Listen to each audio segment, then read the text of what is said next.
tout le monde, bonsoir, bonsoir, bonsoir tout le monde, bienvenue. Bonsoir tout le monde, bienvenue. Bienvenue à Les Frites, à la deuxième soirée de Les Frites, le micro-festival des littératures à l'oral. Les Frites, le micro-festival qui a la patate. Wouh! Il y a un jeu de mots. Oui, c'est ça, c'est ce que les frites à la patate, vous... Bon, vous l'avez peut-être. Hein. Alors, merci de votre présence dans la rue, de braver le temps extrêmement agréable de cette fin d'après-midi pour être avec nous, de braver le fait que peut-être certains n'avaient pas de dossier, mais quand même, ça nous fait plaisir. Je dois vous donner quelques informations très pratico-pratiques pour commencer, c'est-à-dire que nous allons commencer ici. Et puis, après cette rencontre littéraire avec François, que je remercie également de sa présence, on va vous offrir un petit verre à boire. Mais pendant toute la durée de la rencontre, sachez qu'il y a de l'eau en accès libre. Et donc, si jamais vous vous desséchez, ne vous desséchez pas jusqu'au bout, complètement. Et vous trouverez une fontaine d'eau avec des gobelets au niveau des tables. Et quelqu'un, on vous offrira un verre d'eau. Donc voilà, c'est en accès libre. Et puis dans la deuxième partie de soirée, nous découvrirons le travail de la compagnie La Trouée pour ce que j'appelle l'oubli, et ça fait plaisir. À côté de la table de la librairie où vous retrouverez dans la petite pause les textes de François et où peut-être tu accepteras très gentiment d'en signer quelques-uns, vous retrouvez une table avec des bulletins d'adhésion à semer en territoire si vous avez envie de nous soutenir. L'adhésion est à prix libre, elle fait plaisir et elle ne vous engage pas forcément à participer à des réunions extrêmement nombreuses. Vous pouvez aussi juste adhérer par soutien, ainsi qu'une boîte bleue dans laquelle vous avez le droit de glisser les quelques centimes qui habiteraient encore, qui entraient, allez savoir, vos fonds de poche. Je vous ai donné le déroulé, je vous ai donné la géographie de la soirée. Il me reste à vous dire que les frites, c'est possible parce que nous avons des gens qui s'engagent avec nous, qui soutiennent l'action de semer en territoire, au premier rang desquels le ministère de la Culture, le département du Puy-de-Dôme et la communauté de communes Ambert-Livradois-Forez. Nous sommes également soutenus par l'action logistique et pratique de municipalités qui s'engagent avec nous à La Chapelle-Agnon et à Ambert, et puis par l'amitié vraiment et la participation joyeuse à la création de cet événement des commerçants de la rue de la République, la librairie Tout un Monde évidemment, la République des Fleurs, les Trésors du Palais qui nous offriront, vous allez voir, au moment de l'auberge espagnole qui viendra conclure notre nuit ensemble des spécialités de la rue de la République, et puis le caviste de l'Amphore qui n'est pas en reste, vous allez le voir également. Donc merci infiniment à tous.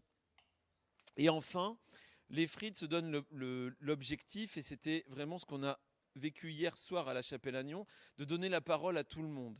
Notre idée, c'est de pouvoir faire se rencontrer des voix d'ailleurs et les organisations d'ici. Pourquoi ? Parce que quand on a passé le bac ici, si on veut continuer à apprendre, il faut ouvrir des livres, mais pour ça, il faut aller à la rencontre des médiathèques, de la librairie, donc des organisations public ou professionnel. Il faut aller dans des associations où on va apprendre, pourquoi pas la calligraphie, pourquoi pas l'ensemble des savoir-faire qui s'enseignent. Donc ça, c'est des organisations associatives. Ou encore dans des boîtes où on va découvrir le savoir-faire que d'autres vont nous donner. Ça, c'est des organisations professionnelles. Alors, Semer en territoire s'engage pour construire des programmes les plus largement participatifs possibles, tout en travaillant avec les différentes organisations de notre territoire en bientôt 5 ans d'existence. C'est plus de 150 organisations du Livre-de-Forez qui ont collaboré avec nous à construire des aventures un petit peu folles et rigolotes, chaque fois différentes, chaque fois inédites au moins pour nous. Au moins pour nous. Pourquoi on fait ça ? Parce qu'on pense que c'est de la rencontre de ces voix d'ailleurs, bienvenue François avec nous, et de notre territoire dans ce qu'il est rassemblé et qu'il travaille, que peut naître des rencontres qui éviteraient le double biais qui serait la fascination pour l'auteur sacralisé, ou alors le chercheur qui viendrait d'une université prestigieuse, ou alors le biais inverse qui serait de penser que nous on sait parce qu'on est d'ici, donc on sait, vous voyez. Donc l'idée c'est de parler ensemble. Donc comment on va faire pour faciliter le dialogue ce soir ? On va te poser des questions, François. Il y a un micro qui est juste devant ici pour que à tout moment de notre échange, vous puissiez vous aussi avoir une question, lever la main et que le fil soit assez long pour vous atteindre. Et puis dans un deuxième temps, après t'avoir écouté, avoir échangé avec toi, eh ben, on entendra ce que notre territoire y produit aussi, à savoir une compagnie, La Trouée, qui est basée en Livradois-Forez et que nous sommes très heureux de recevoir ce soir. Merci infiniment de votre présence. Voilà. Ça, c'est ce qu'on veut faire de la rencontre et du dialogue permanent notre trace culturelle, notre culture, parce que c'est ça l'identité du Livradois-Forez, c'est l'accueil, le partage et le dialogue. Nous espérons que ce soir encore en sera un signe. Mesdames, messieurs, bienvenue à Les Frites. Hop là. Alors, pour commencer, je lance quelques questions et puis après, rappelez-vous, la moindre main qui se lève, la moindre question, le micro court jusqu'à vous et on continue notre échange de manière plus collective. François, bienvenue. Merci de m'avoir invité. Est-ce que vous nous entendez bien? On m'entend. Oui, hein? Ça va? Voilà. Je suis ravi d'être là, hein, vraiment. Voilà. Ok, trop bien. Je suis très content. L'idée de cet échange, c'est de revenir sur tes littératures. Et alors, ça s'appelle tes littératures à l'oral parce que l'idée, c'est d'en parler. Et pour ce faire, ma première question, c'est peut-être, est-ce que tu peux nous raconter comment s'est fait la rencontre pour toi avec la lecture et l'écriture? La rencontre avec la... Moi, j'ai l'impression que j'ai plus commencé à écrire qu'à lire, mais j'ai pas été un grand lecteur au début, plus que ça. Et puis en CM1, je me souviens d'un livre qui s'appelait Jambes rouges, apprenti pirate. Je ne sais pas s'il y en a qui l'ont lu, ce livre. Et c'est un jeune gars là, qui était pirate, qui avait mon âge. Et je l'ai lu plusieurs fois, ce livre. Et puis après, petit à petit, j'aimais bien les histoires d'aventure. Et voilà. Mais j'ai jamais été un immense lecteur. Enfin, je lis beaucoup par rapport, je pense, à la moyenne, mais j'ai en fait énormément de mal à lire vite. J'ai jamais réussi à lire vite. Et donc, je lis tous les mots dans ma tête. Ça me prend un temps fou. Et si je fais du 30-40 pages à l'heure, c'est déjà très bien pour moi. Et donc, c'est vrai qu'en quantité, je ne peux pas tout lire. Donc, on parlait tout à l'heure de Catherine Pancol et de Guillaume Musso et que j'avais énormément de lacunes par rapport à ces deux auteurs. Mais c'est vrai que je ne peux pas tout lire, quoi. Voilà, donc il va falloir que je sois... voilà, que je fasse des choix. Et j'en ai lu un pour savoir ce que c'était que Catherine Pancol. Et j'ai lu un Guillaume Musso. Et c'est terrifiant, donc n'en lisez pas. Enfin, moi, si vous êtes des lecteurs lents, faites attention à ne pas perdre trop de temps dans les livres, dans des livres qui sont aliénants, quoi. Voilà. Alors, voilà, non, je suis obligé de faire un choix. Et ce que je dis toujours aux jeunes, quand on avait fait un projet à Marseille sur comment faire venir les jeunes à la bibliothèque, surtout les collèges, lycées pro, etc., qui sont ceux qui s'arrêtent de lire, en fait, de nos jeunes, c'est à partir de la 4e. Et en particulier les garçons. Et ils arrêtent d'aller aussi à la bibliothèque, etc. Et je leur dis, en fait, la lecture, ça peut se voir comme un club de foot. Quand vous allez faire du sport, eh ben, vous allez au gymnase club, vous allez entraîner votre corps. Quand vous allez à la bibliothèque, vous faites pareil, vous allez entraîner votre esprit. Et alors comment vous faites? Vous faites ça comme un club. Vous avez l'habitude, tous les 2 semaines ou toutes les 3 semaines, d'aller à la bibliothèque et vous prenez le maximum de livres quand vous regardez, vous allez voir le bibliothécaire, il va vous dire si vous avez droit à 10, à 15 documents, et vous prenez les 15 ou les 10 et vous les ramenez chez vous. Alors vous prenez un peu de tout, vous prenez un petit, si vous avez encore des lecteurs DVD, vous prenez quelques DVD, des CD si vous avez envie d'écouter des albums en entier, du documentaire, etc. Mais vous prenez des livres et vous les prenez au hasard, mais en se disant, tiens, il y avait... Et évidemment, vous n'allez pas pouvoir tout lire en 15 jours ou en 3 semaines, mais vous allez en commencer un certain nombre. Ceux qui ne vous plaisent pas, vous les arrêtez, et ceux qui vous plaisent, eh ben, tentez d'aller jusqu'au bout. Voilà. Et donc, si moi, dans les 10 livres que je prends à la bibliothèque tous les 15 jours, j'en lis 1 ou 2 en entier, c'est bien le bout du monde. De toute façon, je n'aurai pas le temps, je n'arriverai pas à trouver le temps de les lire tous. Mais cette pratique pour moi de la bibliothèque, qui ensuite amènera une pratique de la librairie, elle est complémentaire, mais pour moi, l'enjeu de la lecture aujourd'hui, il est au niveau des bibliothèques et comment on utilise ces outils qui sont magnifiques. On a une chance incroyable en France d'avoir de magnifiques bibliothèques et comment on travaille avec l'éducation populaire, avec les associations à utiliser ces lieux communs que sont les bibliothèques pour en faire de vrais centres culturels. Et lire, mais aussi réfléchir ensemble à qu'est-ce qu'on a lu. Et ça, c'est très important. Comme regarder la télé, c'est pas mal si on la regarde tous ensemble et si on en parle après. Et c'est ce que fait, par exemple, l'association Peuple et Culture dans le Cantal. On regarde un documentaire et on en parle tous ensemble. Et c'est comme ça qu'on fait commun et c'est comme ça qu'on réfléchit au monde, que ce soit du documentaire, de la littérature, du cinéma, des séries télé. Il y en a des magnifiques qui sont là maintenant directement en concurrence avec la littérature. Mais ça ne veut pas dire qu'il ne faut pas voir de séries télé. C'est un des grands arts majeurs du XXIe siècle, la série, qui vient rassembler les deux qualités du cinéma et du roman. Le roman qui permet un temps long, profond, une complexité de la manière de raconter le monde, et le cinéma qui va en amener l'esthétique de l'imagerie, le son, la musique, etc. Et voilà, moi c'est comme ça que j'aime. S'il y a à œuvrer, il me semble que l'urgence, c'est de travailler tous ensemble dans les bibliothèques à lire et à faire réfléchir aux livres et que ces lieux soient des vrais lieux qu'on investisse, quoi.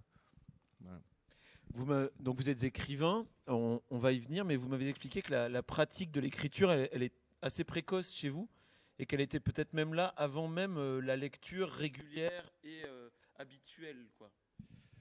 Alors, je racontais hier, lors d'un atelier d'écriture mémorable, où on a fait des acrostiches en alexandrin, qu'il m'était arrivé en CM1 de tomber amoureux d'une jeune fille magnifique, qui avait des couettes. Elle était très belle. Et j'étais vraiment fou d'elle, et je ne savais pas comment lui dire. Et je me suis dit, je vais lui écrire un poème, et je vais lui écrire son nom à la verticale, comme ça, avec toutes les lettres. Et je ferai un vers pour chacune des lettres. C'est ce qu'on s'est amusé à faire hier. Bon. Sauf qu'elle s'appelait Alexandra. Ça fait quand même pas mal de vers, quoi. Et donc ça m'a pris un bon bout de temps de finir ce poème. Et quand j'ai enfin rassemblé mon courage pour lui emmener mon poème, elle m'a dit, sans même regarder le poème, « Ça sert à rien, c'est Sébastien que j'aime ». Et là, je me suis dit que j'aurais dû tomber amoureux d'une fille avec beaucoup moins de lettres, comme Eva ou je sais pas, ou Sarah, même à la limite. Mais voilà. Et donc ça, c'était ma première leçon de vie importante en lien avec la littérature. Et ensuite, 6e, 5e, en fait, je me suis mis à écrire avec des petits trucs comme ça que j'ai toujours sur moi, c'est-à-dire des cahiers. Parce que j'avais peut-être un petit problème avec la réalité, avec le monde, que je trouvais vraiment très, très agressif.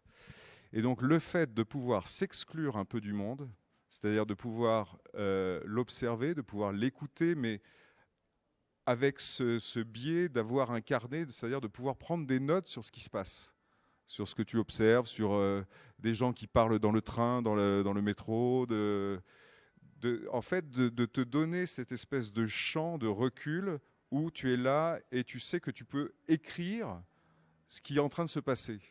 C'est-à-dire ne plus être là, ne plus subir ce que tu vis, mais commencer à le réécrire, à en faire quelque chose, à l'utiliser comme une matière qui pourrait peut-être devenir un texte, voire une histoire. Regarder les jeux à la télévision, prendre des notes sur ce que les gens disent et se dire « Ah tiens, c'est poétique ». Ça améliore énormément TF1. Franchement, vous pouvez essayer, c'est presque aussi bien que le LSD, quoi. Voilà, on regarde la télé, on n'est pas obligé de prendre des champis, on peut aussi écrire, quoi. et ça rend la télévision extrêmement intéressante. Voilà, tout est intéressant à partir du moment où on se met en position d'étonnement. Et il me semble, moi, ça a été un truc qui m'a beaucoup importé. On en a parlé aussi en atelier d'écriture avant-hier. C'est la définition de qu'est-ce que c'est que la poésie. D'André Breton, dans son manifeste surréaliste, il dit la poésie, c'est pas écrire, c'est pas faire des beaux vers, des rimes, des A, B, B, A, ou comme on a essayé de faire hier avec nos acrostiches, mais c'est d'abord et avant tout se mettre en capacité d'étonnement au monde, c'est-à-dire se rendre disponible et curieux de tout ce qu'on voit, quoi que ce soit. Même ce cactus un tout petit peu mondialisé, justement, peut être intéressant du fait de ce fuchsia qui n'existe pas, mais qui a été créé juste pour lui, certainement, par un industriel du Venezuela. Et je ne sais pas, mais en tout cas, prendre le temps de regarder les choses de trop près. Comme dans mon premier bouquin, Un homme louche, c'est quelqu'un qui regarde le monde de trop près et qui va finir par élaborer toute une théorie surréaliste du monde qui sera une sorte de surréalisme à l'envers ou du surréalisme mou, du terrorisme mou, comme il dit. Et donc, se poser la question en permanence de à quel endroit je me mets pour observer le monde, pour en faire l'expérience. C'est-à-dire vraiment penser en matérialiste au sens philosophique. Hein. Penser, c'est par l'expérience, c'est par ce que je vois, ce que j'observe, que je vais pouvoir penser le monde, ce qui n'empêche pas qu'on doit être aussi un peu idéaliste, c'est-à-dire penser le monde tel qu'il devrait être. Mais on a aussi énormément besoin du monde tel qu'il est, d'abord et avant tout. Et c'est notre travail d'écrivain de d'abord faire ce travail de terrain, d'écouter, de comprendre comment le monde fonctionne pour ensuite pouvoir le re-raconter. Vous êtes auteur d'une douzaine d'ouvrages dont on retrouve quand même un certain nombre sur la très belle table de la librairie, avec ce premier, Un homme louche, paru en 2008 aux éditions 2009 aux éditions Verticales, qui est donc une plongée dans deux carnets d'un personnage qui va effectivement s'interroger sur le monde. Sur le monde qui va l'entourer. Comment ce livre il est né? Qu'est-ce qui vous a amené à vouloir publier, par exemple, un premier ouvrage? Comment ça se passe pour en arriver là? Et puis, quelles étaient aussi les lectures qui vous accompagnaient à ce moment-là? Alors, Un homme louche comme Un ange noir sont les deux premiers romans et sont le pendant, je parlais de matérialisme et d'idéalisme. Finalement, Un homme louche, c'est le matérialiste, c'est celui qui regarde le monde tel qu'il est et qui en fait l'expérience. Un ange noir, c'est l'idéaliste, c'est quelqu'un qui fantasme le monde tel qu'il devrait être, qui en est évidemment insatisfait, qui en devient aigri, et qui donc va passer, plutôt que de se servir de l'injustice comme d'une saine colère, ou de la colère comme... Il va entrer dans des formes de haine de l'autre, puisqu'il n'arrive pas à se mettre en paix avec le monde qu'il conçoit. Et c'est c'était deux manières pour moi de raconter la société française à travers deux personnages, puisque, comme vous savez, la littérature fonctionne à partir de personnages qui vont incarner une certaine réalité, alors que la philosophie, puisqu'on parle de philosophie, elle fonctionne à partir de concepts, hein, ou alors les sciences humaines vont fonctionner à partir d'analyse et de généralisation de certaines réalités, vérités, plus ou moins attestées, etc. La littérature, elle fonctionne avec des personnages, donc moi je cherche des personnages capables d'incarner un certain nombre de choses, ou alors que je vais créer, mais qui sont capables d'incarner un certain nombre de choses que j'ai cru comprendre de la réalité de notre société française. Ou alors, dans des livres suivants, je me suis dit, je vais partir de personnes vivantes et je vais essayer de comprendre le monde de leur point de vue unique en me mettant entièrement en empathie avec ce qu'ils vont choisir de me confier. Ce qui ne m'empêche pas d'utiliser les outils de la littérature pour re-raconter leur histoire. Où on est vraiment là à la marge entre écriture de fiction, écriture de non-fiction, mais en partant vraiment à chaque fois finalement, que ce soit de la fiction ou de la non-fiction, en partant vraiment de temps très longs, de prise de notes et à l'écoute d'un certain nombre de réalités qui vont finir par se concrétiser, s'incarner dans des personnages. Voilà. Ça, c'est quelque chose que progressivement, j'ai compris que je faisais, sans vraiment bien l'avoir théorisé au départ, quoi. Et concernant ta question sur les œuvres, je lisais beaucoup de... Donc ces deux premiers romans, je les ai écrits en parallèle. Et je les ai écrits entre 16 ans et 30 ans. Donc je les ai écrits sur plus de 10 ans. Et je les reprenais tout le temps. Et en même temps, j'écrivais beaucoup. On faisait des fanzines sur les pentes de la Croix-Rousse à Lyon. Moi, j'habitais à Lyon, donc j'ai grandi à Lyon entre 12 ans et quand je suis allé faire mon tour de Méditerranée, c'était en 2011. Donc, bon, ça veut dire que je suis quand même déjà un peu vieux. Ouais. Alors, voilà. Bon, donc, voilà, parlons d'autre chose. Et dans les romans qui ont été je le raconte d'ailleurs même comme une histoire vraie. Je me rappelle la lecture de Mort à crédit à 15 ans dans un timeshare qu'avait acheté ma mère, là où on devait aller aux îles Canaries. On y allait une fois d'ailleurs. Ça marchait pas du tout son idée de vacances comme ça. Enfin bon. Et je lisais à côté de la piscine sous le lampadaire Mort à crédit, et je crois que ça a été une immense claque par rapport au style. Je dirais que il y a Le Voyage au bout de la nuit, il y a Mort à crédit, qui sont les deux grands romans de Louis-Ferdinand Céline, qui est un être indéfendable, hein, qui a appelé au massacre des Juifs, etc., qui a vraiment été horrible dans sa vie, dans ses positions politiques, etc., mais qui a inventé une forme littéraire qui a libéré une génération, qui a libéré la Beat Generation aux États-Unis, qui a été extrêmement important dans l'histoire de la littérature. Et qui a écrit ces deux livres. Après, il est devenu complètement paranoïaque, puisque son premier livre, publié en 1932, c'était Le Voyage. Et il a très bien marché, il a été très bien apprécié du côté communiste comme du côté de l'Action française, qui étaient les deux forces politiques de l'époque. Donc l'extrême droite comme l'extrême gauche a vraiment aimé. Tandis qu'en 1936, quand il a publié Mort à crédit, qui est certainement son chef-d'œuvre pour moi, c'est vraiment son plus beau livre, ça a été un four complet et ça n'a pas du tout marché. Et à partir de là, il en a voulu au monde entier et il a commencé à écrire ses logorées, etc. D'où ces pamphlets contre les communistes, mais à culpa, puis après Bagatelle pour un massacre, l'école des cadavres, etc. Tous les trucs, les pires horreurs qui sortaient de lui, qui dégueulaient comme ça. Et après, il y a des livres un peu intéressants comme Guignol's Band, tout ça, Nord. Bon. Mais bon, si vous avez deux livres à lire de Céline, c'est Le Voyage et surtout Mort à crédit, moi je dirais. Parce qu'en plus, il est drôle, il est plus drôle. Il y a des passages très drôles dans Le Voyage, mais Mort à crédit, c'est sur le positivisme de la fin du 19e aussi. C'est vraiment un super beau livre. Ça a été une grosse inspiration. Je ne vais pas vous dire. Après, les Américains aussi, énorme inspiration. Steinbeck, John Kennedy Toole, La Conjuration des imbéciles, Le Seigneur des porcheries,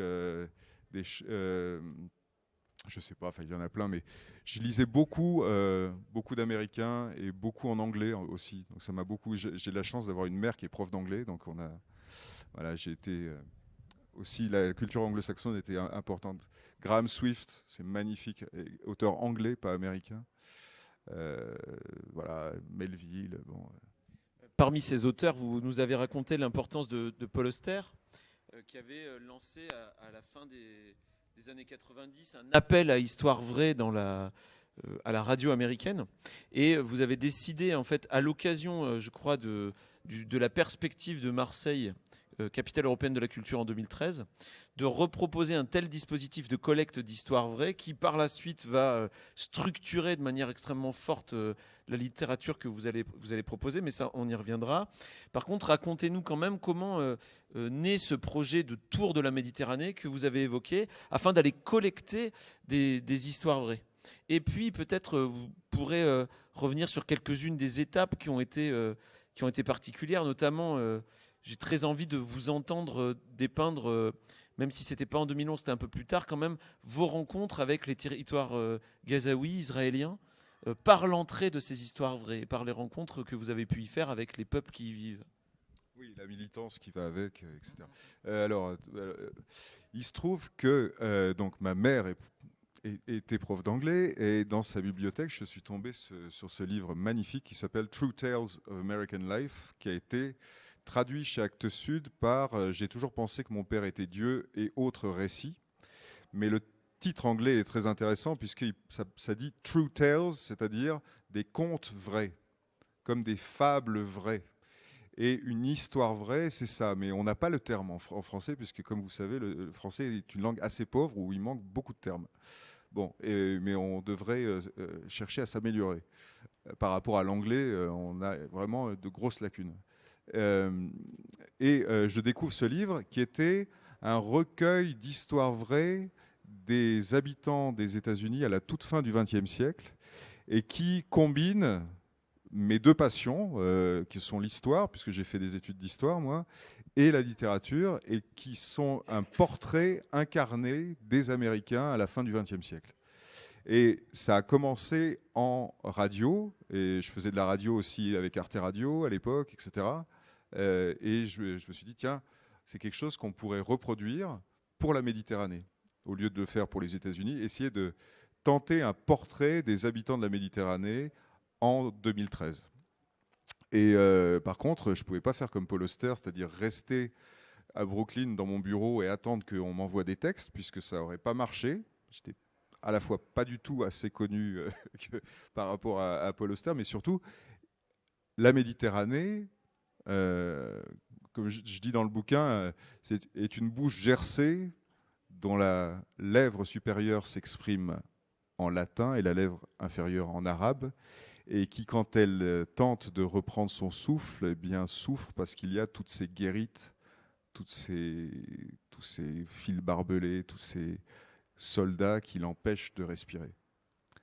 Et cette mer, évidemment, n'est pas unifiée culturellement, elle n'a pas de radio commune, elle a des pays en guerre en permanence qui se détestent, c'est impossible de faire le tour. Voilà, c'est un endroit au monde qui dysfonctionne énormément et qui souffre beaucoup, avec des milliers de morts chaque année dans cette mer que l'écrivain Shauki Amari, que j'avais rencontré, racontait comme une soupe de sang, quoi, presque. Enfin bon, voilà. Et donc, qu'est-ce qu'il fallait faire?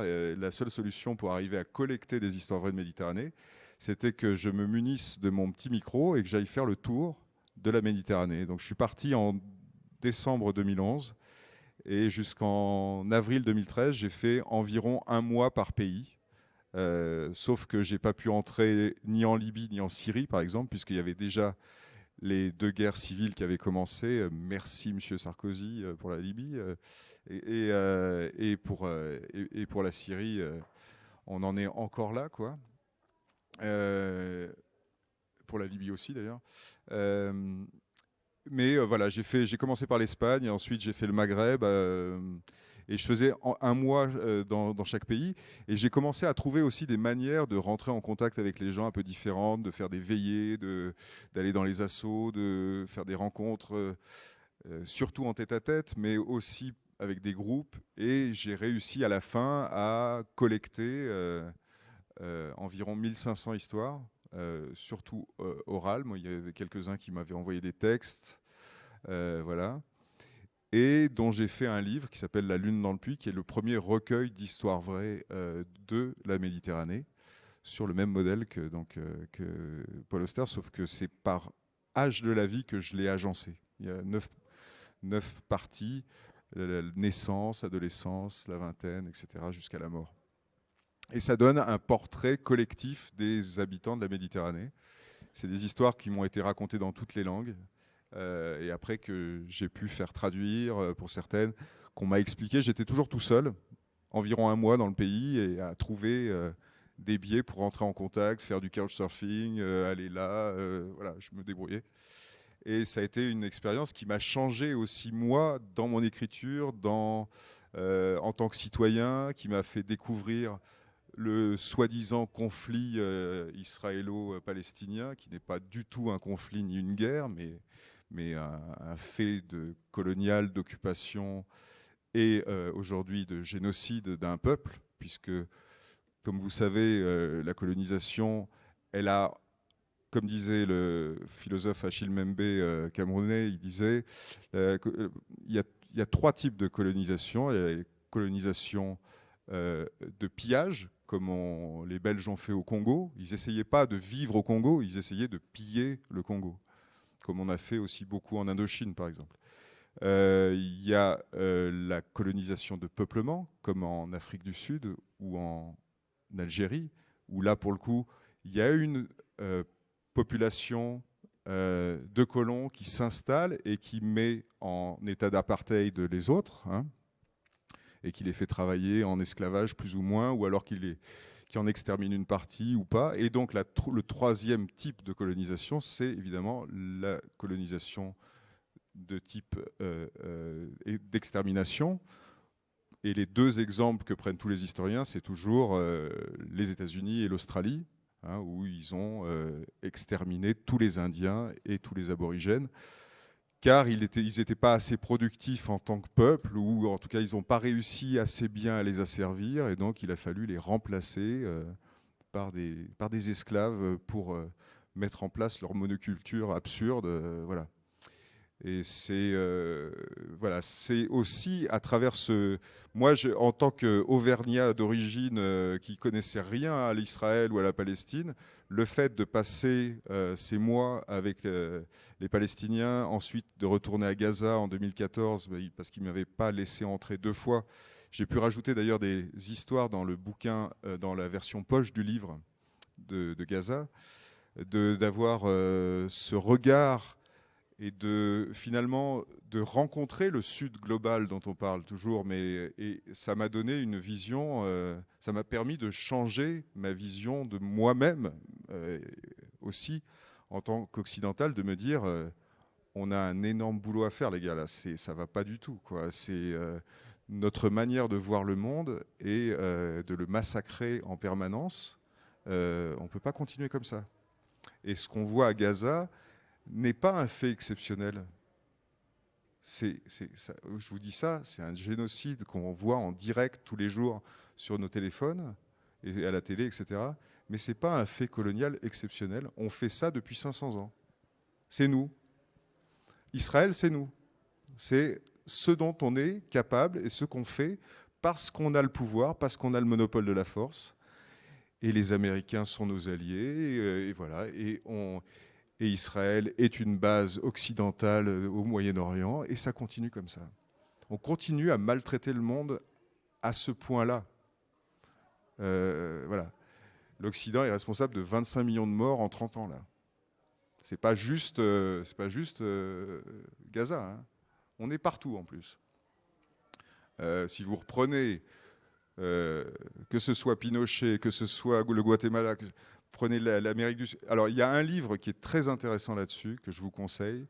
C'est L'an 501, la conquête continue, qui a été écrit dans les années 90, en 93 précisément, par Noam Chomsky, et qui raconte, donc il dit l'an 501, puisqu'on est en 1993, et que ça faisait 501 ans qu'avait commencé la colonisation du monde par Christophe Colomb, qui avait déjà exterminé les peuples qui l'avaient accueilli à bras ouverts, hein, à Cuba et en Haïti. Hein. On fait ça depuis le début. Hein. Et cette mentalité de conquistador, on l'a tous en nous. Cette mentalité impériale de conquistador, elle est ancrée en nous, elle est en moi, je la sens à chaque fois que je parle. Comment on fait avec ça? Comment on se met au clair là-dessus? je pense que c'est un des grands défis pour envisager un futur désirable.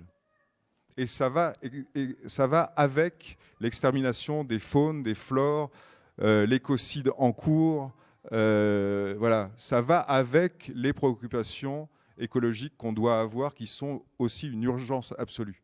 Les deux choses sont la même chose, et la solution est la même. Voilà. Excuse-moi, Non, merci.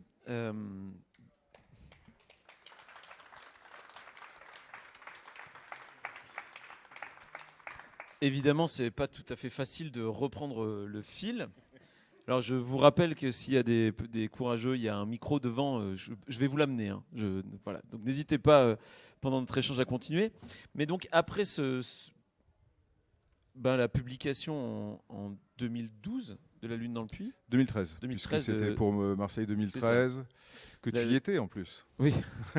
de La Lune dans le Puits. Eh ben, cette démarche des histoires vraies, elle va habiter de manière extrêmement forte vos œuvres suivantes, et vous allez commencer à développer des projets d'histoires vraies de multiples territoires qui ne sont pas tous autour de la Méditerranée. Par exemple, la Vendée, bien que si on se recule assez, c'est pas très loin non plus, mais en tout cas, tout d'un coup, vous allez mener ce travail d'arpentage géographique sur d'autres territoires et aller faire apparaître des œuvres qui ne sont pas, comme peut l'être La Lune dans le Puits ou alors les 77 positions libanaises, des juxtapositions de ces histoires vraies, mais tout d'un coup des œuvres qui vont les compiler, les remanier, les mettre ensemble pour raconter une nouvelle histoire, comme peut l'être par exemple Une vie de Gérard en Occident, où on va rencontrer Gérard. Peut-être, juste pour dire, c'est un bon exemple, Une vie de Gérard en Occident, puisque c'est vrai que j'avais collecté plein d'histoires, et là l'idée c'était de continuer, mais en incarnant le réel à partir de, comme je vous disais, de personnes que je transforme en personnages et qui nous permettent de découvrir, qui m'ont moi fait découvrir un monde que je ne connaissais pas. Donc, par exemple, j'ai été 3 ans en résidence en Vendée, où j'allais à chaque fois ponctuellement, j'ai pas passé 3 ans en entier, mais et à un moment donné, je suis tombé sur ce Gérard, qui ne s'appelle pas Gérard, mais Bernard. Mais en même temps, on a collecté environ 600 histoires dans à peu près, pas tous les villages, mais on en a fait quand même pas mal, dans les MJC, dans les centres sociaux, dans les caves, chez les gens. Toutes les formes étaient possibles, un peu comme ce qu'on a fait hier soir dans la cour de récré de la Chapelle-Agnon, où mes 2 grands-parents instituteurs ont été pendant 30 ans, ont vécu pendant 30 ans. Donc c'était vraiment touchant hier de se retrouver là-bas. Et donc, à partir de ces 600 histoires, et aussi à partir d'une voix de quelqu'un que j'ai rencontré qui me semblait permettre, avec sa gouaille, avec sa manière de raconter le monde, un grand ambassadeur, comme dirait Baptiste Morisot, si vous avez lu ses livres, un passeur qui permet de faire comprendre ce bocage vendéen et la vie ouvrière de campagne en Vendée. Mais qui est une vie ouvrière, ça pourrait se passer, franchement, ça pourrait très bien se passer en Haute-Loire ou enfin bon, Mais et donc j'ai pris ce Gérard et je lui fais raconter sa vie ouvrière du début jusqu'à aujourd'hui, en lui trouvant une forme qui est une sorte de banquet populaire, mais qui n'arrive jamais, puisqu'ils passent leur temps à attendre. C'est une sorte de en attendant Godot, mais le Godot étant la députée socialiste qui, elle, comme à chaque fois qu'elle vient en Vendée, comme ils ne sont pas habitués à voir des socialistes, ils ne savent pas trop quoi lui dire. Et elle, alors elle ne voit jamais personne, alors elle a envie de voir des vrais gens. Et lui, Gérard, qui a un peu de la peine pour elle, il lui dit écoutez, moi j'en suis des vrais gens, si vous voulez, venez manger à la maison, quoi. Et ils attendent, et Gérard va raconter toute sa vie à un réfugié érythréen. Il se trouve qu'il ne parle pas français, donc il ne comprend pas ce qu'il dit, mais voilà, c'est une sorte aussi de manière de raconter comment l'ouvrier vendéen rate sa vocation syndicaliste parce que, de fait, il y a vraiment cette culture de à notre bon maître, cette culture de paysannerie, de métayage, qui contrairement à l'Auvergne, où on est dans du morcelage, mais de la propriété, change énormément les manières de penser le monde. Et effectivement, il y a un écho que je vois avec votre dernier ouvrage dont on va reparler, mais c'est que vous devez trouver du coup des dispositifs dans les récits pour pouvoir insérer toutes ces histoires vraies qui font, mine de rien, la vie d'une géographie et qui font rentrer le territoire dans vos ouvrages.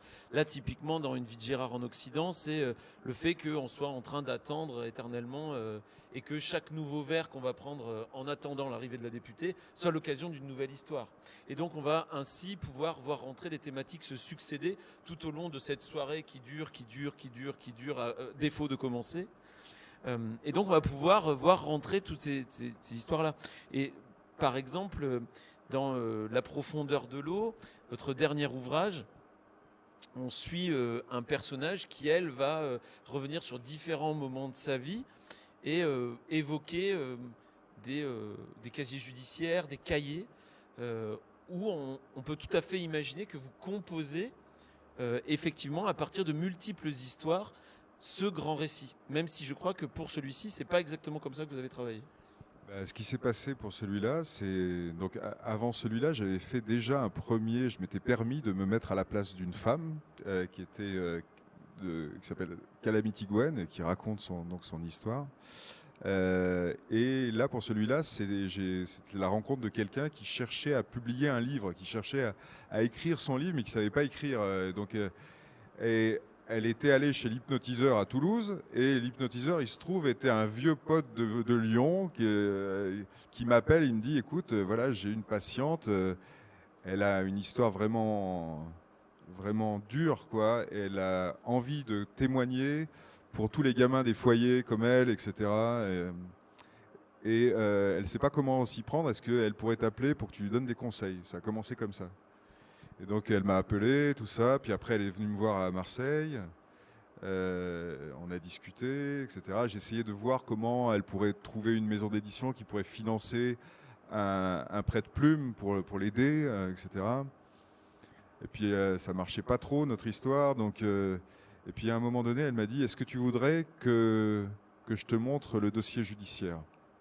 Et là elle m'a amené un truc comme ça, là. Et elle me l'a mis sur la table, elle m'a dit voilà, ça c'est ma vie. Et comme je suis un peu curieux, même si je lis lentement, je me suis dit je vais quand même regarder un peu, et j'ai commencé à lire le dossier judiciaire. Et à partir de là, je lui ai dit écoute, si tu me fais confiance, si tu me laisses totalement libre d'écrire le livre tel que moi je l'aurais écrit, j'essaye de me mettre à ta place et d'écrire ce livre.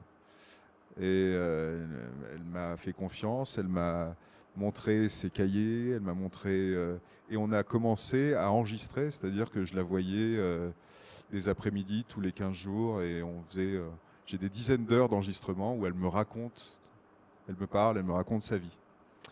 Et voilà, je suis parti de cette matière-là pour recomposer, mais toujours en fidélité, tout est vrai dans le livre, mais en faisant œuvre littéraire, en utilisant les outils de la littérature, de l'organisation, de la dramaturgie, etc., pour faire entendre ce que cette femme avait, la complexité de elle, ce qu'elle avait pu comprendre, expérimenter d'une vie particulièrement cabossée, particulièrement dure au départ, et jusqu'à maintenant. C'était pas seulement...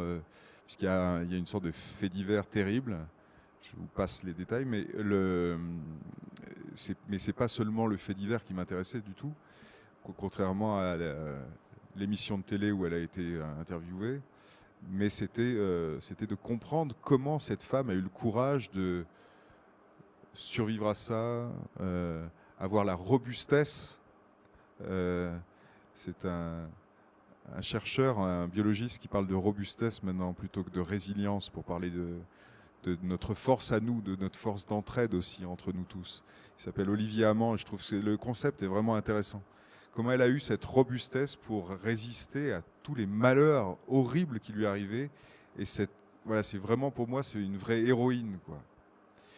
Et après, le livre s'appelle La profondeur de l'eau et il est signé Jessica Martin parce que je voulais pas, moi, devenir l'auteur unique de ce livre. On était co-auteurs, comme les autres sont co-auteurs. Hein, et Gérard d'une vie de Gérard en Occident, Rosen de Gwen, de Calamity Gwen, ils sont même officiellement co-auteurs puisqu'ils touchent aussi, comme on touche 10% sur chaque livre, moi je touche 9% parce que c'est quand même moi qui fais l'essentiel du boulot, faut pas exagérer, et que je suis auvergnat. Donc on se calme, hein, on se calme les petits gars. Mais eux, ils touchent quand même 1% et ils sont officiellement vraiment co-auteurs sur la fiche de paye, quoi.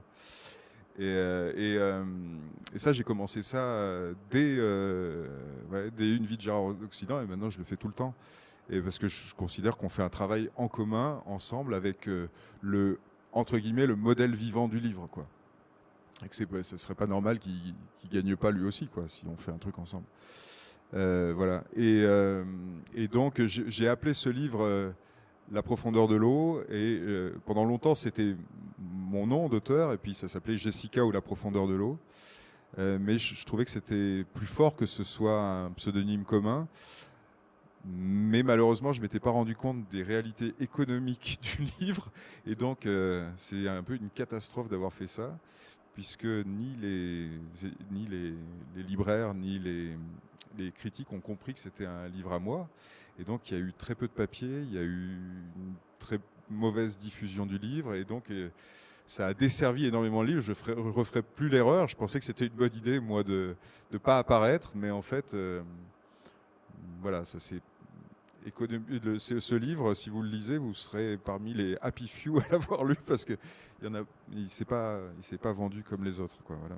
Mais justement, cette disparition du nom de l'auteur sur la couverture, ça vous a amené à générer quand même de nouvelles envies. Et je pense que dans les projets que vous avez dans les tiroirs en ce moment, il y a la bibliothèque des héros, où l'idée qu'on pourrait imaginer une bibliothèque où sur chaque couverture, il n'y a non pas le nom de l'auteur, mais le nom du héros, comme si on aurait Emma Bovary. Ouais, moi j'ai commencé à... Alors c'est pas exactement ça, mais j'ai commencé à tout simplement classer mes livres, non pas par nom de l'auteur, mais par nom du personnage le plus important du livre pour moi. Donc par exemple, Flaubert, Emma Bovary, oui, je le mets à eux. Je sais pas moi, le Moby Dick, donc de Melville, bah, je le mets à M aussi, mais parce que c'est la baleine. Mais bon,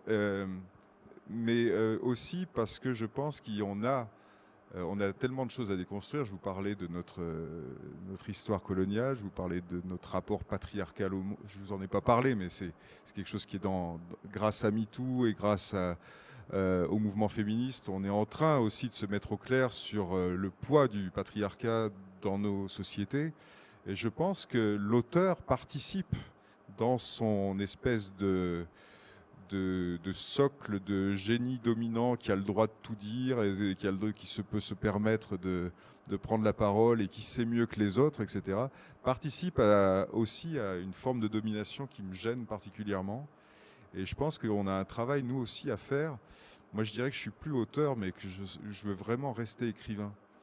Et que si j'avais à définir ce que je fais, c'est pas l'auteur qui, dans son génie, va vous révéler qu'est-ce que c'est que la vie, mais plutôt comment je me mets au service des histoires des autres pour qu'on essaye de se comprendre un peu mieux tous ensemble. Voilà. Et je pense qu'on a vraiment un truc à faire aussi de déconstruction de l'auteur. Voilà, de le dégonder un peu cet auteur-là, parce que on montre trop de respect pour ces auteurs, franchement. Et d'ailleurs, on leur donne la parole pour tout et rien. Ils ne savent pas vraiment. C'est compliqué, je trouve, de continuer avec cette espèce de mythologie de l'auteur qui se donne une autorité dans notre monde qui usurpe l'autorité des autres, quoi. Il y a une injustice, il me semble, qu'il faut regarder de près. Oui. Ah bah voilà. Non, je sais, Marie-Pierre, que tu avais envie de parler et que à chaque fois je te coupais la parole. Là. Non, mais c'est pas ça. Et Moi, je voudrais dire une C'est qu'ayant lu hier aux ateliers d'écriture les pages de derrière, je ne sais plus comment ça s'appelle. La 4e de couverture. 4e de couverture, je me suis aperçue qu'en fait, tu étais au service des autres. Tu étais le porte-parole pas dans tous les livres, mais dans pas mal de livres, j'y pensais, j'ai senti que tu étais porte-parole et c'est ça m'a bien plu. Parce que tu donnes la parole aux gens qui sont peut-être pas les plus démunis, mais les plus atypiques, les plus... Enfin voilà quoi. Oui, je pense que, à mon avis, c'est la vocation de l'artiste en général, même de révéler, de travailler sur le réel, mais comment on le montre, comment on le présente. Et je ne vais pas raconter ma vie en permanence et mes petites aventures, quoi. Ça intéresse personne, en fait. Ça devrait intéresser personne. Les éditeurs me disent, fais ça. Raconte ta vie, raconte-moi comment va ton père, quoi. Mais non, c'est pas ça qui m'intéresse du tout, quoi.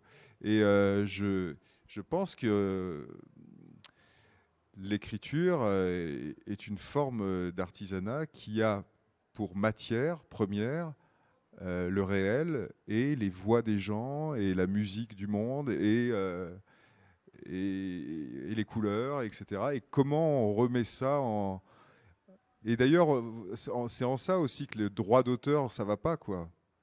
Les livres, ils sont à tout le monde. Je ne comprends pas qu'on touche des droits d'auteur pendant 70 ans. Un livre, je l'ai fait grâce à tout le monde, grâce à ces sociétés, grâce à... je trouve que c'est nul, ces droits d'auteur, quoi. Alors évidemment, il n'y a aucun auteur dira ça, mais honnêtement, je trouve que ça va pas, quoi. Il faut qu'on repense nos communs tous ensemble et que l'auteur s'inclue dans le problème.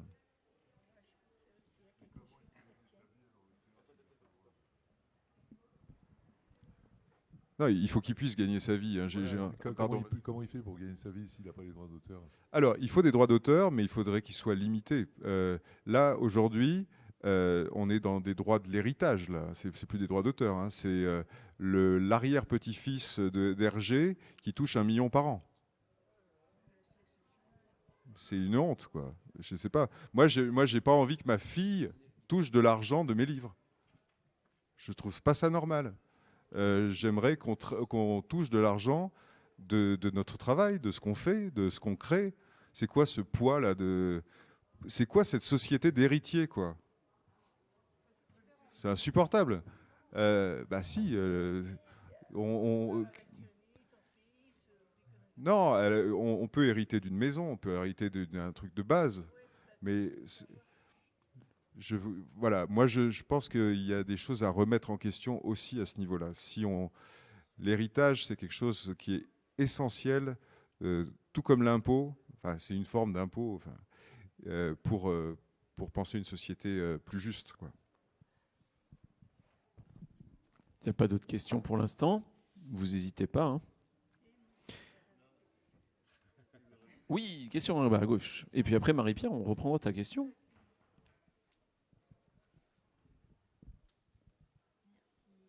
Moi, je me demandais, dans le tour de la Méditerranée, qu'est-ce qui était ressorti du commun entre tous les pays, les histoires, qu'est-ce qui faisait commun? Alors, ça, c'est une question. Souvent, on me demande, alors maintenant, toi qui as fait la Méditerranée, même, c'est genre. Ça va, j'ai fait 1 an et demi le tour de la Méditerranée. Après, j'y suis retourné quand même beaucoup, hein, mais dont en Tunisie, au Liban, beaucoup. J'ai fait un bouquin sur le Liban aussi, sur la famille au Liban. Donc, je pense que j'ai compris quelques trucs. Mais souvent, quand on me dit qu'est-ce que c'est pour toi la Méditerranée, j'ai tendance à répondre que c'est un endroit où c'est pas si facile de trouver du bon sénectaire. Parce que c'est pas pour juste flatter mon identité auvergnate ou la mettre en avant, mais c'est aussi pour essayer de pas avoir à répondre à quelque chose qui, il me semble, est une question qui s'adresserait plus facilement aux sciences humaines. Parce que c'est à eux de dire ça plus que la littérature. Moi, je vais essayer d'écouter ces voix sur les rochers, essayer d'entendre la complexité et d'essayer de la faire entendre aux autres. Mais est-ce que je suis bien habilité à donner mon avis sur qu'est-ce que pourrait être la Méditerranée, qui a quand même été un concept qui a été récupéré, manipulé par toutes les crapules qu'on peut avoir en politique, et ça manque pas. Hein. Donc, moi, c'était l'Euro-Méditerranée où il y avait Sarkozy qui me demandait de mettre son label sur mon projet. Tu vois, c'est ça aussi la Méditerranée. Donc, il faut se rendre compte aussi des enjeux que ça peut drainer. J'ai pas non plus envie de raconter que la Méditerranée, c'est l'huile d'olive et le fromage de chèvre. Et donc, qu'est-ce que je vais dire de vraiment intelligent là-dessus? Finalement, c'est ce que je vais faire entendre à travers les voix que dont j'ai pu être au service, quoi. Il me semble que voilà. C'est pas pour pas répondre à ta question, hein. Mais je pense que je suis pas encore. Ou alors citer les derniers vers de Brassens de Supplique pour être enterré à la plage de Sète. Tu sais, qu'est-ce que c'est la Méditerranée? Il dit pauvre roi Pharaon, pauvre Napoléon, pauvre grand disparu gisant au Panthéon, pauvre cendre de conséquences, vous envirez un peu l'éternel estivant qui fait du pédalo sur la vague en rêvant, qui passe sa mort en vacances. Ça, pour moi, c'est ça la Méditerranée.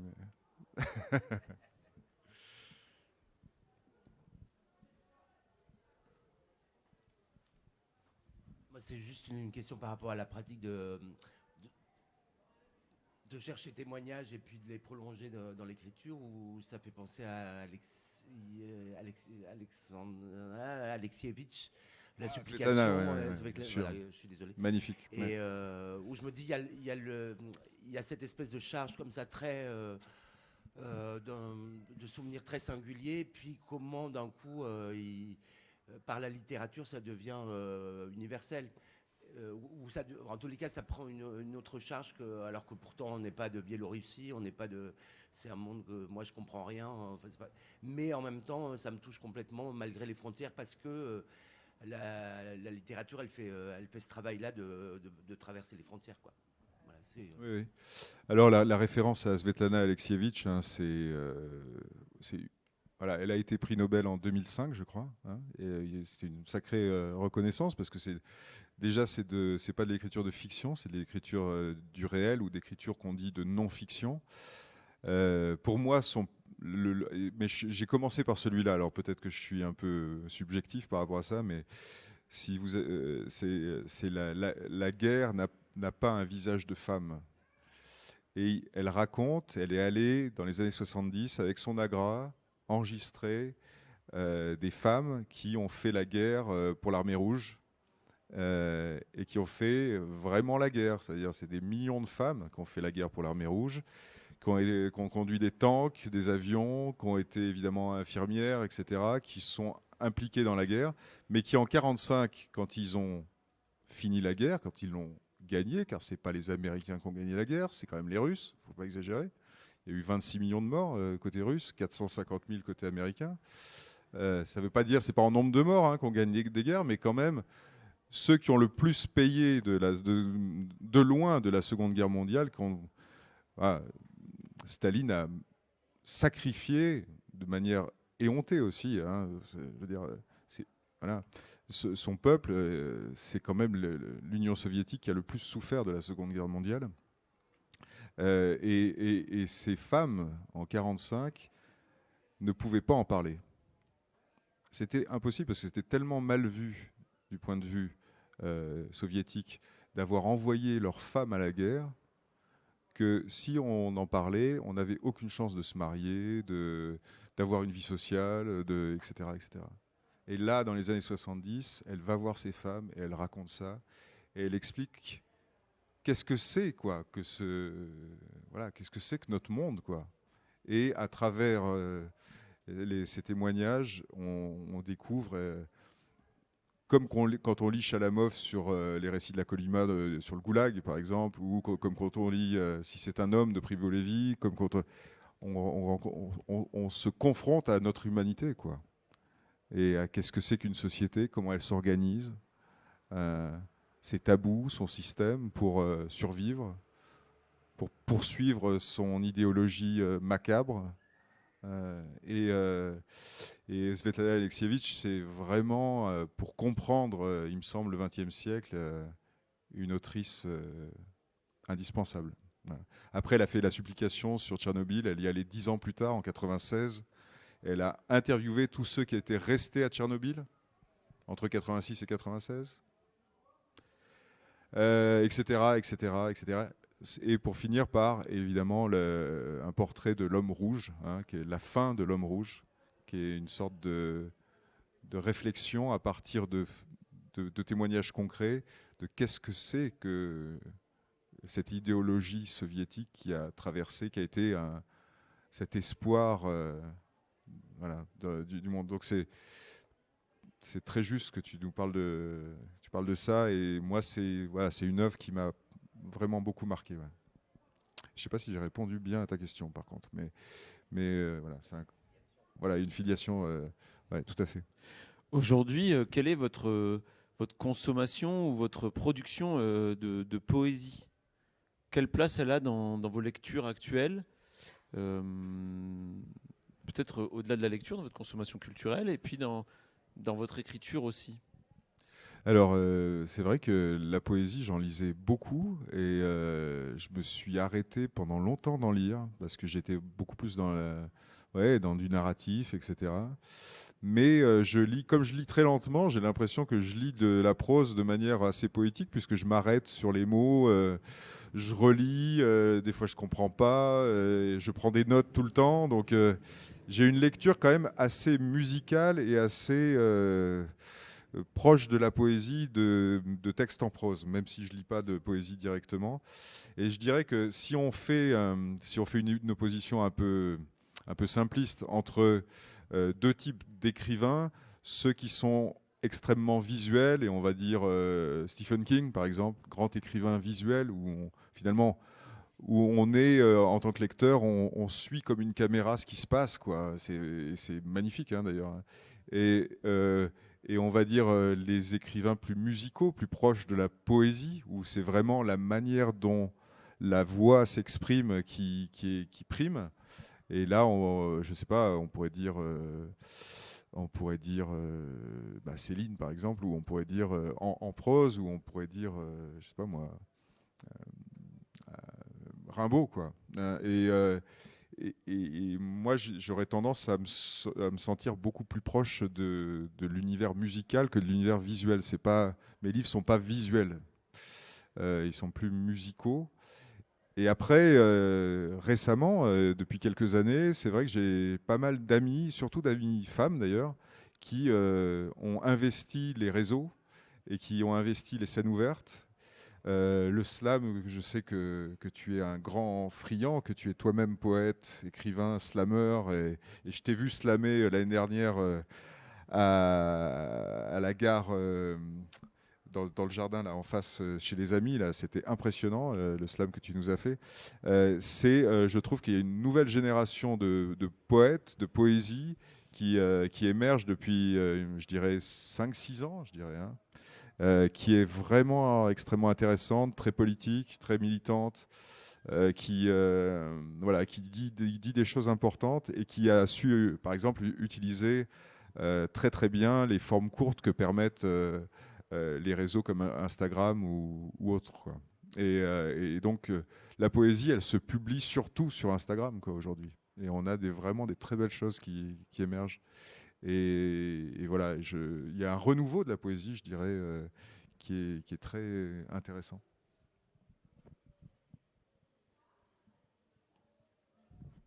Non, toujours pas. Bon.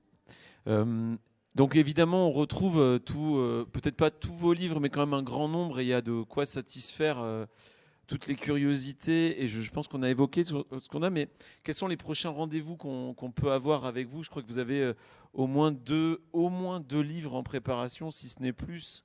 Je ne doute pas même que vous ayez toujours des histoires sur le feu. Alors oui, j'ai pas mal de livres qui vont sortir l'année prochaine. Deux, c'est beaucoup. J'en ai un sur la ville de Lyon, qui est un portrait subjectif de Lyon. J'ai organisé une sorte de mâchon. Vous connaissez le mâchon? Non? C'est le casse-croûte de 9h, mais souvent on fait 9h jusqu'à 15h, donc Ça fait long le casse-croûte quand même. Et donc, j'invite des sortes de grands témoins qui sont inspirés de gens que je connais bien de Lyon, avec Claude, qui était le libraire historique des nouveautés Place Bellecour, mais aussi ensuite du Bal des Ardents. Je ne sais pas si ça vous dit quelque chose, mais des belles librairies.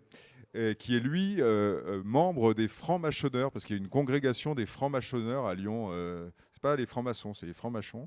Et donc, qui aiment bien bouffer et boire. Et donc, ils se retrouvent les samedis matins pour se faire des bonnes tablées là, de cochonailles avec des oreilles de porc et tout ça. Là, faut aimer. Et donc, c'est comme ça c'est un livre qui est plutôt marrant et qui en fait, ça m'a permis de repenser l'histoire de Lyon, voilà, à travers ce repas un peu marrant, banquet, quoi. Voilà, ça c'est en mars 2026 qui sort. C'est une nouvelle maison d'édition qui s'appelle L'Arbre qui marche. Je fais vraiment ma pub là. C'est bon. Et peut-être la pub de L'Arbre qui marche. Et L'Arbre qui marche, ouais, voilà, qui a une collection. Donc la collection, ça s'appelle des guides qui se lisent comme des romans. Et ils font toutes les villes au monde. Là, donc ils viennent de sortir Las Vegas, Hong Kong, Tokyo, Bogota, etc., Istanbul, Rome, etc. Et il y aura Lyon. Voilà. Et le deuxième, c'est en mai. Et là, pour le coup, ça va s'appeler De la banalité du bien.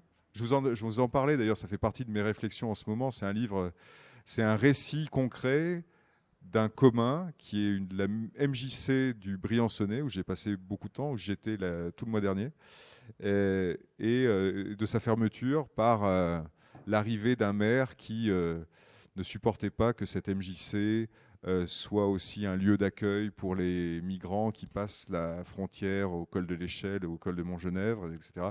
Et c'était un peu une promesse de campagne. Si je suis élu, je fermerai toute cette bande de gauchistes là qui font des appels d'air et qui menacent notre France authentique et profonde, blanche et chrétienne, quoi, hein. Voilà. Et donc, ça m'intéressait de repartir des années 60 et de l'invention des MJC, hein, et voilà, de cette envie d'éducation populaire, de comment on s'organise, qu'est-ce qu'on fait pour nos enfants, de repenser l'associatif, l'éducation populaire, et de réfléchir à qu'est-ce que c'est que le bien commun aujourd'hui à travers un commun classique, dont finalement en faisant le livre, je me suis rendu compte que on ne parle pas du tout assez du monde associatif. On est des millions à œuvrer dans l'associatif et il n'y a pas grand-chose sur l'associatif. C'est trop invisibilisé et il me semble que voilà, mon envie, c'était de raconter en réfléchissant, puisque le livre s'appelle « De la banalité du bien », en hommage et en miroir de la banalité du mal de Hannah Arendt. Mais qu'est-ce que c'est que ce bien ordinaire de ces gens qui s'organisent entre eux, qui font des choses, des petites choses toutes bêtes, comme pour moi, c'est exactement ce que fait Étienne avec le Festival Effrite et Semer en territoire. C'est exactement ça l'éducation populaire, c'est œuvrer tous ensemble pour faire société. Et aujourd'hui, ces structures intermédiaires, ces structures de société que sont les associations, sont menacées par les politiques qui sont menées partout dans le monde, hein. C'est pas que en France, mais et donc elles sont précieuses et il faut, il me semble, travailler en tant qu'écrivain. Si je peux, moi, justement, être au service de cette réalité-là, ça me plaît particulièrement. Donc c'est un livre aussi politique, militant pour moi, de me poser la question aussi de comment ma génération n'a pas été forcément aussi à la hauteur de la génération de nos parents. Et comment dans les associations c'est difficile de trouver une relève et qu'on a, nous aussi, notre rôle à jouer et notre responsabilité pour faire du commun et puis pour organiser tous ensemble la société. Ça va ?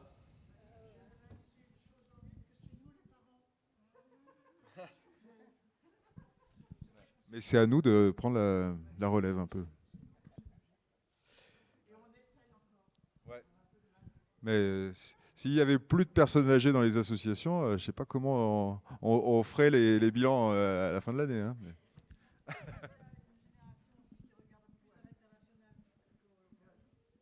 oui, mais il faut oublier aucune échelle. Moi, j'essaye de penser à toutes les échelles, mais si on n'œuvre pas chacun à notre échelle dans ces cadres que sont les communs, c'est-à-dire ce troisième terme, on ne peut pas se contenter d'avoir une société où il y a le marché qui s'applique et qui nous donne des... Voilà, et où l'État, on va déléguer notre souveraineté à un État qui serait censé être un État-providence, qui ne l'est plus depuis bien longtemps. Il y a un troisième terme, c'est les communs, c'est l'associatif, c'est l'éducation populaire, c'est comment on peut faire tous ensemble, reprendre le pouvoir et agir. Et c'est ce que fait Étienne, c'est ce que fait le collectif Semer en territoire. C'est particulièrement pour ça que je suis content d'être là aujourd'hui.